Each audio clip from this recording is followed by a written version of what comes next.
కాంగ్రెస్ జాతీయ అధ్యక్షులు మల్లికార్జున ఖర్గే పాల్గొని హైదరాబాద్ కాంగ్రెస్ పార్టీ సభను విజయవంతం చేయాలని ఎమ్మెల్యే మాలోత్ రామదాస్ నాయక్ కార్యకర్తలకు పిలుపునిచ్చారు. ఖమ్మం జిల్లా వైరా నియోజకవర్గం ఎమ్మెల్యే క్యాంపు కార్యాలయంలో స్థానిక ఎమ్మెల్యే మాలోత్ రామదాస్ నాయక్ అధ్యక్షతన జరిగిన ముఖ్య కార్యకర్తల సమావేశంలో రాష్ట్ర గిడ్డంకుల సంస్థ చైర్మన్ రాయల నాగేశ్వరరావు, డీసీసీ అధ్యక్షులు పువ్వాళ్ల దుర్గాప్రసాద్ పాల్గొన్నారు.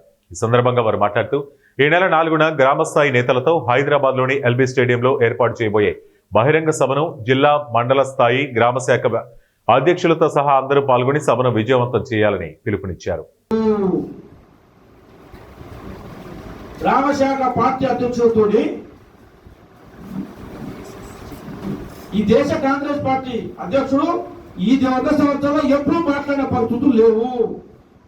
కాబట్టి ఖర్గే గారు, మన ఇన్ఛార్జి నటరాజ మీనాక్షి గారు, రాహుల్ గాంధీ గారు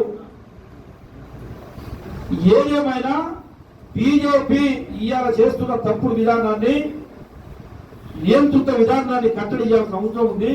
గ్రామ స్థాయి నుంచి కూడా కాంగ్రెస్ పార్టీ నిర్మాణం బలోపేతంగా జరగాల్సిన అవసరం ఉందని ఆలోచన చేసి భావించి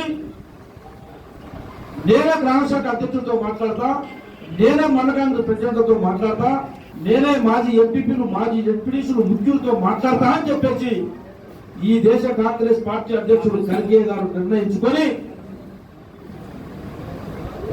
పెట్టిన తర్వాత ఇందిరాగాంధీని ఆనాటి ప్రతిపక్ష పార్టీలైనటువంటి లీడర్లు అందరూ కూడా దుమ్మెత్తి పోశారు. నువ్వు చేసినటువంటి పని కరెక్ట్ కాదన్నారు. ఆమెని కాంగ్రెస్ పార్టీ నుంచి కూడా ఆ రోజు పార్టీ ఆనాటి పెద్దలు బహిష్కరిస్తే ఆ పార్టీ నుంచి బయటకు వచ్చి నేను మళ్ళీ సొంతంగా పార్టీ పెట్టుకుంటా అని చెప్పి ఇందిరాగాంధీ గారు ఆ రోజుల్లోనే ఇందిరా కాంగ్రెస్ అనేటటువంటి